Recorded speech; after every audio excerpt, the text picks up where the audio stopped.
утре 25-тиот ден. Добро. Од бојкотот на наставата. Ќе видиме, треба да се договориме вечерва што понатака во однос на тоа прашање. Прво би сакал да напоменам за денешниот собир.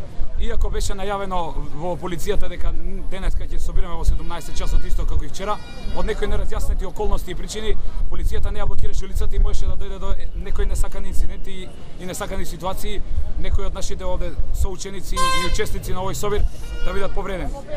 Тоа би го напоменал. Сакам да кажам дека продолжуваме. Денеска, иако малку дождот не поколева, сепак сме тука во помал број, но тука сме да покажеме дека остануваме цврсти и доследни во она што сакаме да го постигнеме, а тоа е подобро образование за сите во Република Македонија. Точно ли информацијата дека некои ученици од време на време се појавуваат на настава да им се ресетира тоа 25 дена? Информацијата е точна, да, значи има некои одредени ученици, тоа се оди во групи, се појавуваат на настава и потоа бојкотот се ресетира, како што рековте и вие.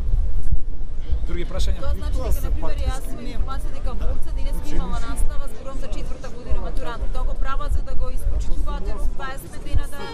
Тоа не би знаел да ви го кажам, но имаме некои информации дека тоа е точна информација, но се уште не е потврдено. Ќе бидете ли утре од дека? Да, ќе бидеме исто така. Во 17 часот тука, да. Па, да, денеска, како што напоменав, времето не поколева дождот, но остануваме цврсти и утре во истото време на истото место. Нема, за сега нема контакт со Министерството, они не воспоставиле контакт со нас и ние нема да воспоставиме со нив, чекаме на нив да не повикаат.